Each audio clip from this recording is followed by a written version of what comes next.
Hey everyone, welcome back to Apply Now, your go-to podcast for creator economy career advice and hiring insights. Today's guest is Jess Phillips, founder of The Social Standard. Jess, welcome to the show. What's up? Nice to be here. Thanks for having me. Yeah, I feel like it's full circle, right? I got to be on your podcast, now you're on our podcast. So thank you for doing this. You're one of my favorite people to chat with, learn from in the industry, love your content on LinkedIn and elsewhere. So really excited to kind of get to learn a little bit more about your backstory and some insights you might have for people eager to, advance in their career in the creator economy. Yeah, I'm all in. Let's go for it. Let's do it. Just to give people some context, how did you find your way into this crazy industry of ours?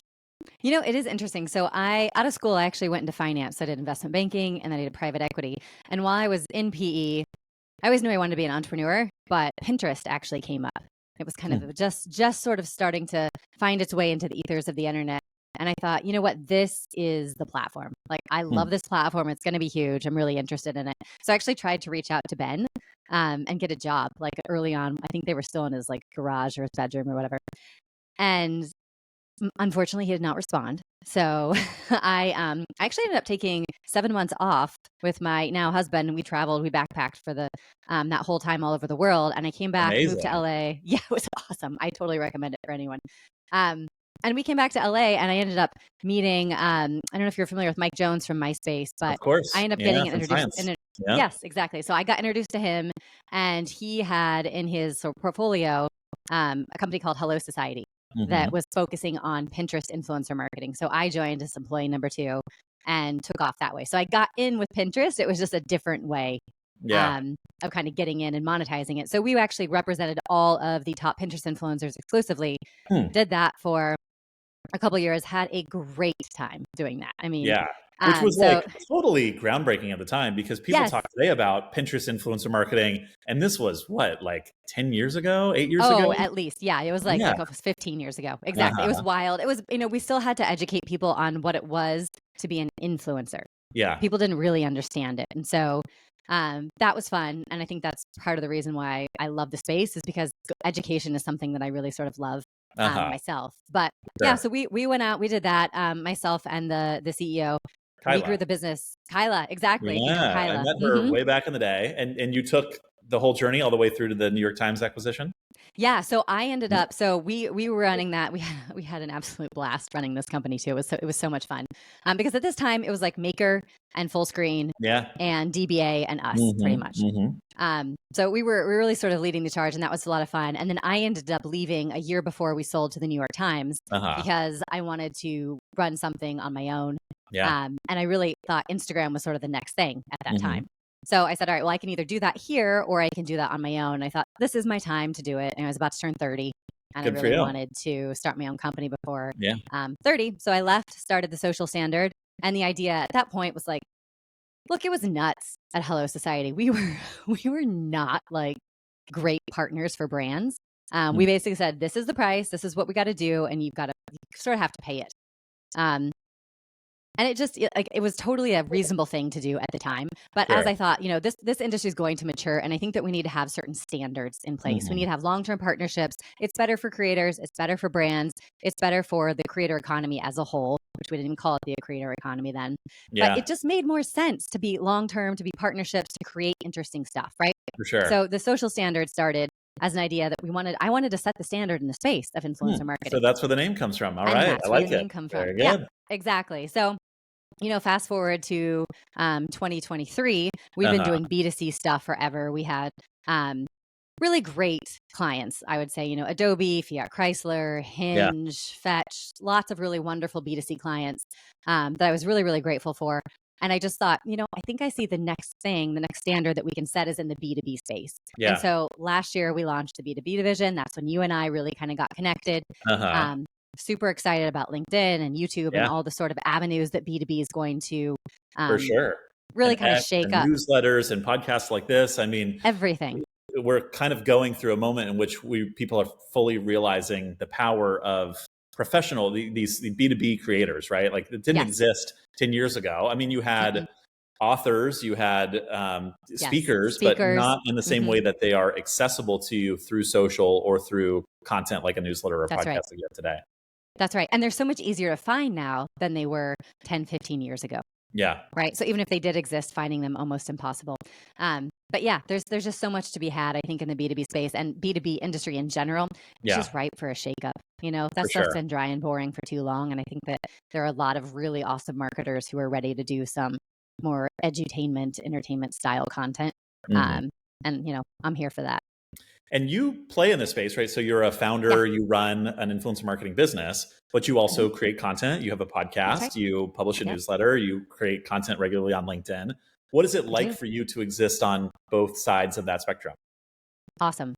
It's really awesome. I actually think if you asked me 10 years ago when we were running B2C stuff, I would have said no interest in being a creator, not really what I want to do. But then as this sort of world started opening up, I thought, hey, this is a place where I feel comfortable showing up. I feel like I can provide value. It's interesting. It's exciting to me. And it's something that I want to do. It doesn't feel like a job, or I shouldn't say a job, but it doesn't feel like something that I have to do just as part of It's not an obligation. It's an interest. Thank you. Yes. Better word. It's not an obligation. It's an interest. And so I love it. I mean, the community that's happening like right now on LinkedIn is incredible. It's so much fun to be part of something that's on the upswing. And then the other, then the reality of it is we're also drinking our own Kool-Aid, right? We have, three of my folks have top influencer marketing voice badges on the company. Amazing. My head of sales has almost 30,000 followers. He has a podcast as well. Dylan is a machine. So no surprise.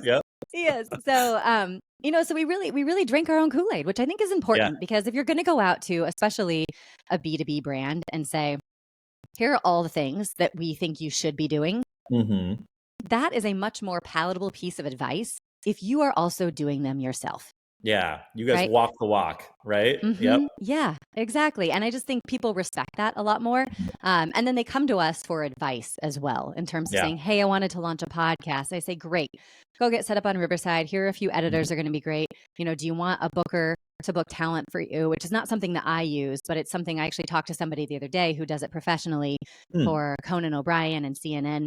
And so I have an episode coming out soon about that specifically because I think people need to realize there is an art to this. It's not just show up in your bedroom and hope and pray for like great content. Right. It's not how it happens. And I'm learning a tremendous amount about the podcasting space right now too. So, that's part of the reason why I started the podcast. Right. And I think you have to have a really strong why, but like, I love interesting conversations. I love learning.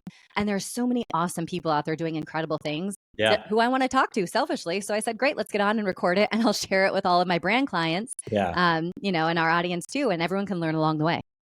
Amazing. I want to return to something you mentioned earlier, which is you always had this drive to be an entrepreneur.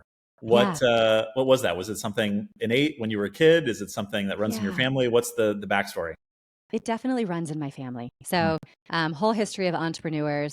And it's funny because my father, even when I was just right out of school working in investment banking, he's like, hey, how's it feel to make somebody else money? Does that feel fun? Is that fun for you? And I'm like, damn it. Most parents would be so proud. Oh, my daughter works in investment banking. She's got this great job on Wall Street. And you're giving you a hard time about it. I love it. My dad's trolling me. Like, come on, when are you going to start doing something for yourself? But I think that's always sort of been embedded in me. And I've always wanted to do it. And you're never going to work as hard for anyone else besides yourself. I just think that, a lot of people believe that entrepreneurship is risky. I don't believe that. I believe two things. One, if you're going to take a risk, you take it on yourself. Yep. That's just the stand. And then the reality is any job, there's no security in it anyway because you don't actually control anything, right? There's economic factors. For sure. Exactly. Exactly. And then I also think you're probably seeing this a lot too, which I imagine is a great reason to have your new company, right? But like there are so many freelancers out there now, and LinkedIn and all these social media platforms are making it possible to test the waters in entrepreneurialism. I mean, I don't remember the stats, but the freelance market is growing like crazy. Will be a majority freelance economy in the US by 2027. So that's right, 2027. Yes. Yep. Exactly. Wild. So I mean that in and of itself is pretty incredible. And you think about all the tech stacks that are going to come with that. Right. If I'm into it, if I'm QuickBooks, if I'm TurboTax, I'm having a heyday with this. Right. And it's so interesting to see a lot of these larger companies sort of get flipped on their head, right? And say, oh, no longer are we trying, like Adobe's not the gold standard with who we need to get into.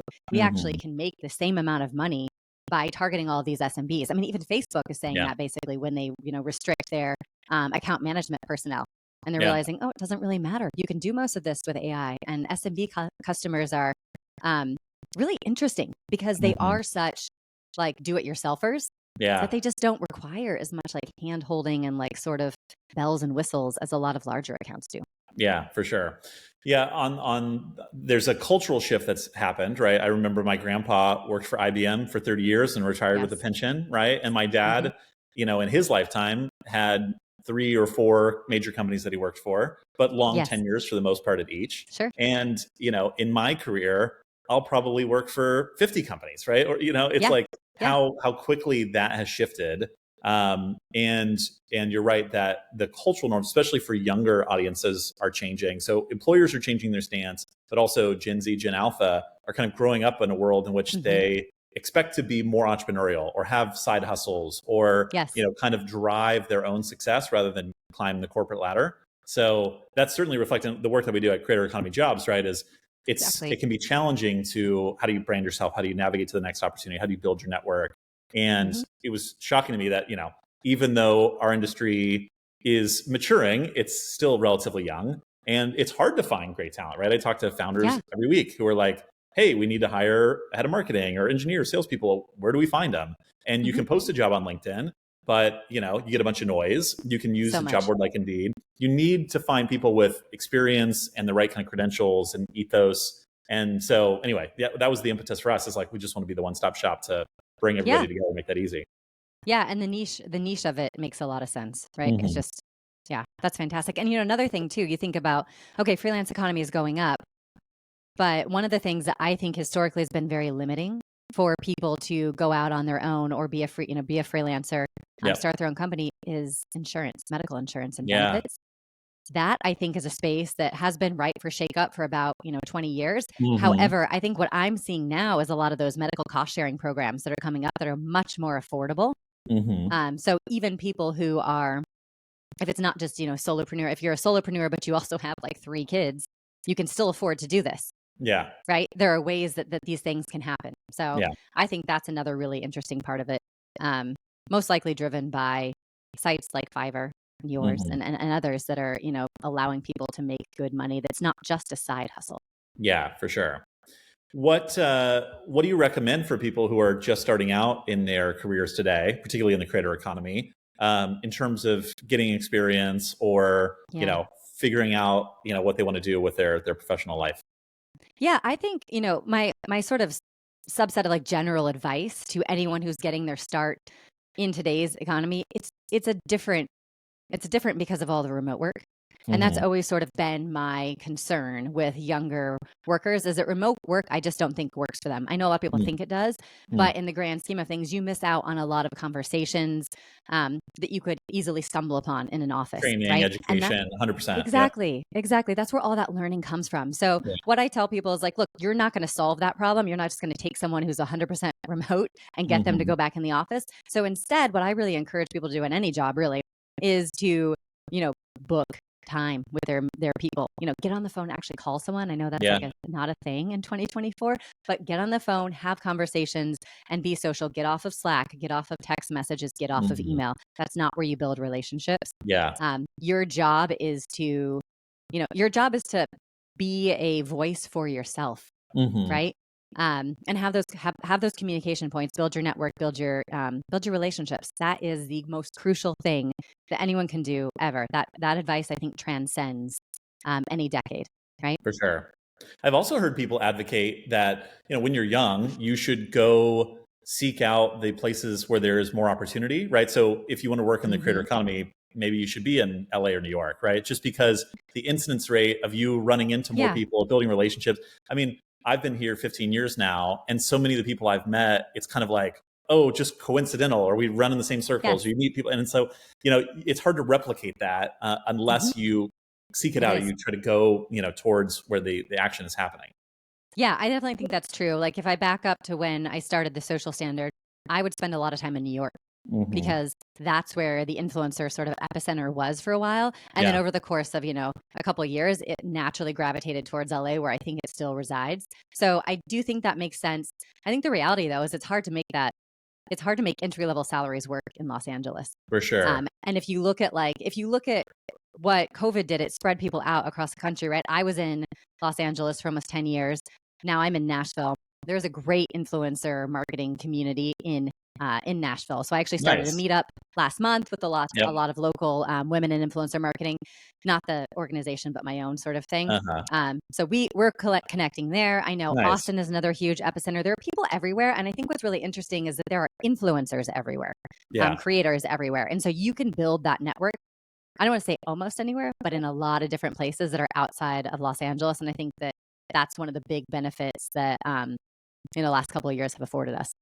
For sure. And just taking the initiative to say, hey, I'm hosting a meetup, or, getting people together is a great way to create those connections. Yeah. Yeah. And LinkedIn, you can figure out who those people are and who is in your area, right? It's a great tool for that. For sure. What career moments are you most proud of? What are some of the things that, in your journey you look back on, and what led to those? Yeah, that's a good question. I think one of my, most not proud moments, but like proud challenges that I overcame initially when starting the Social Standard was a lot of people told me that automotive was the toughest sort of category to break with influencer marketing and marketing in general.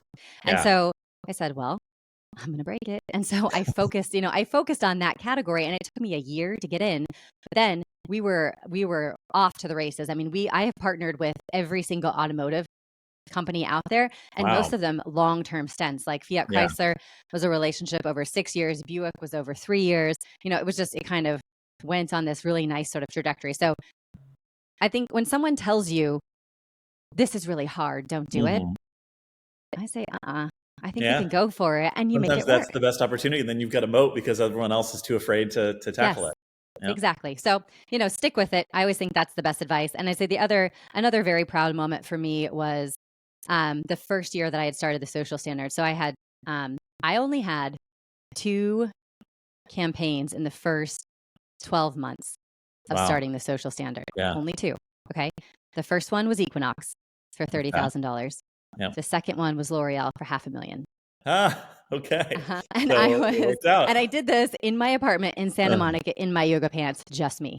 Amazing. Wow. So another just testament is I always say, don't take every single deal, every single thing that comes to you just because it's coming to you. Wait it out. You know what's possible. Make sure you have the long view on things, because I will tell you, a $10,000 client takes just as much work as a $500,000 client. For sure. And when you're a one-man show, one-woman show, that's important. Totally. And what about some of the mistakes? What are some of the things you've learned from some of the challenging moments or the failures along the way? So many mistakes, so many mistakes, so many failures. But I think that if I look back, every single sort of big failure or mistake always comes when I do not trust my gut. I think that is something that's incredibly powerful for everyone, but especially women. If it doesn't sit right with you, there's a reason, and you got to listen to it 1,000%. And usually that comes with personnel choices, selections. If you know there's a problem in your business, listen to that feeling and make sure you figure it out. It's tempting to just let that stuff drag out, right? Like, Absolutely. I don't want to deal with it, or maybe it'll get better, right? I'll just try to ignore it, or maybe it's a one-time thing. But yes, you have to tackle that stuff head on, because it's so easy for it to build up and get worse. And, we want to avoid it. Exactly. And that applies, at the entry level all the way to C-suite, right? Like even when I was running the campaigns myself, a decade ago, if I'm dealing with an influencer who is giving me weird vibes over email and I think that they're going to flake, I cut it immediately. We don't mess around. I just tell the brand, hey, like, I'm not getting a great feeling here. I think something is not going to pencil. I think that we need to cut our losses and move on. That's hard because a lot of people don't like to let clients in on any potential issues that might be happening. They want to shield them from it and do it. And I actually take the opposite approach.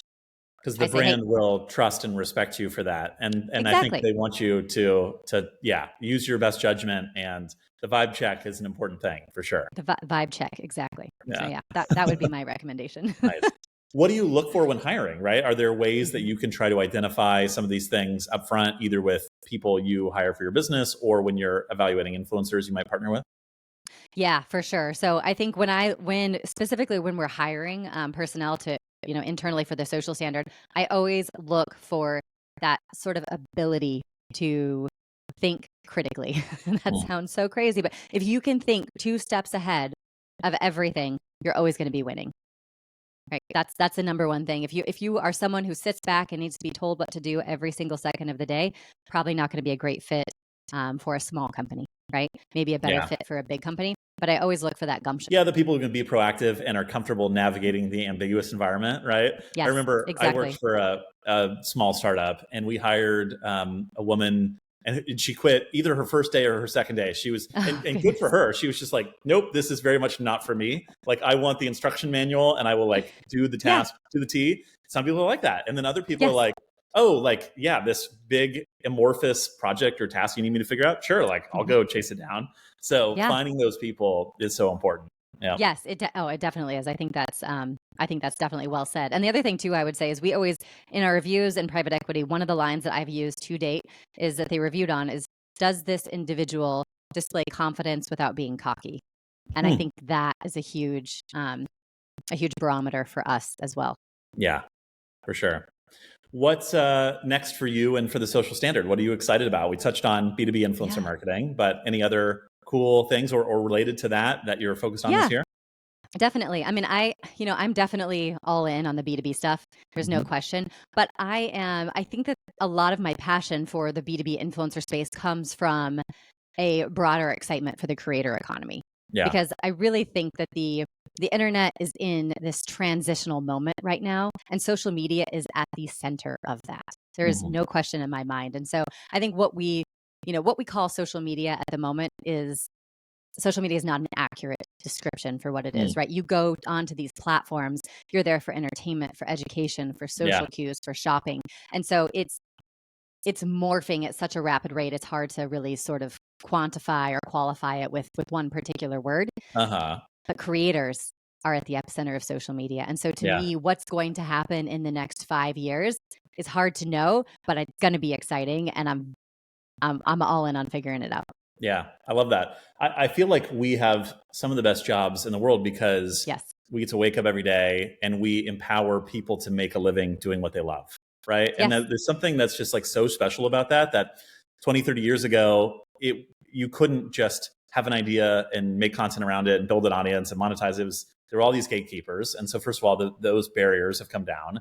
But then the fact that this space is changing so much, and we've gone from social graph, right, connectivity through who you know, whether that is IRL, which was kind of the first wave of social media, or just people who met digitally, right?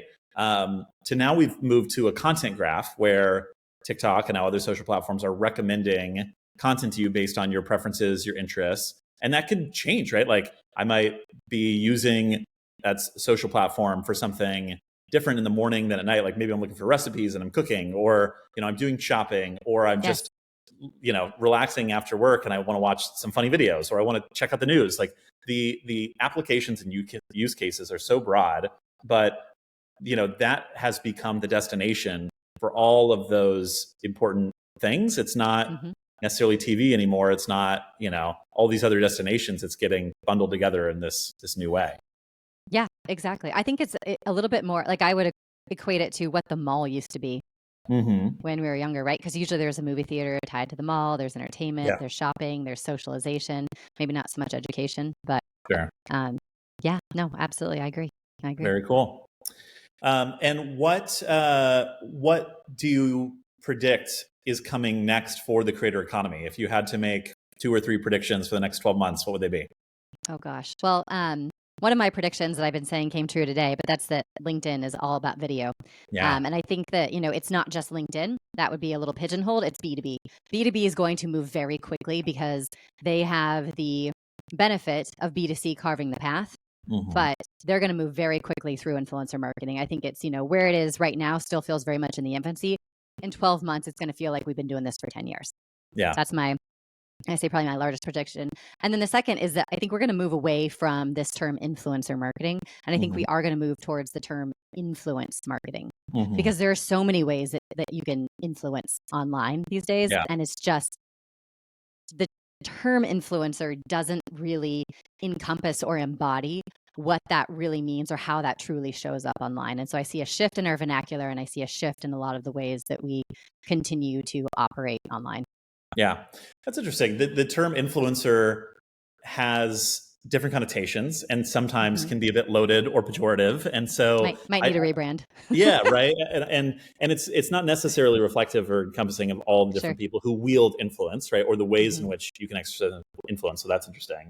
And it is maybe not surprising that LinkedIn is rolling out this this video beta and probably emphasizing short form video because that's the type of content I think people in general find most compelling. And obviously that's the playbook for YouTube Shorts and TikTok and Meta Reels, et cetera. But one of the great things about LinkedIn is that it made it so easy for professionals to create content because it's just text, right? Like, sure, there's images and there's carousels and there's other things, but so much of the experience is still text driven, which is a great way for conveying knowledge and insight. So I think pairing that with video will be very powerful. And I suspect there's probably lots more opportunities for LinkedIn to monetize video content, but it will likely usher in a whole new wave of LinkedIn creator on the platform, I suspect. Yeah, I agree. And I think that they're going, my best guess is that this is their toe dip into the water of long form video. Because I think that's where they'll go, because if they don't, YouTube is a barbarian at the gate. They are ready and willing to take those dollars from LinkedIn. And if LinkedIn is so focused on education and learning, long form video is a necessary component to that. So what happens to LinkedIn Learning, right? They have this kind of like walled garden environment for that today, but does that become more central to the core LinkedIn experience? I would think they would ultimately integrate it. It just makes sense. Or maybe it's a subscription for maybe that's their version of Masterclass, and that's sort of the gold standard. But I think where LinkedIn could get potentially in trouble if they don't make that, if they don't traverse that sort of, if they don't bridge that gap, is that they are going to fall into the trap that Twitter fell into, which is that you're a great spot for short form content, but you don't ever end up monetizing it because people use you as a springboard on where to monetize. So I think if I'm LinkedIn, that's how I'm thinking about it. And I think in the next 12 months, we'll see a significant uptick. I know we'll see a significant uptick in video on LinkedIn. Yeah. That's interesting. I think, I felt like LinkedIn doesn't have a strong drive to directly monetize content today, but people, that's their professional branding, that's their identity, that's kind of like where they exist online currently. So you create the LinkedIn content because it is a driver of leads for your business, or you're monetizing it indirectly through the other things that you're involved in. But I wonder if they're taking note of the X Twitter example and trying to say, how do we get more of this to live within our ecosystem rather than pushing people away to external destinations. And I mean, look, if you can increase your time spent in app, that's great for ad revenue. For sure. Yeah, though admittedly, I mean, LinkedIn has a great ads business, but they make so much of their money from subscriptions. So how do you, at a certain point, justify, well, we've got this, recruitment-driven subscription business. We certainly have a ad business, which is growing. And then, with the three legs of the stool, audience, advertiser, creators, how do you balance that, have it exist in harmony? Because arguably LinkedIn or YouTube is the only platform that's really gotten that right. Every other platform has really struggled with the creator monetization aspects. So hopefully LinkedIn Well, I think to me, it's a question of, do you want to be Substack or do you want to be YouTube? Yeah.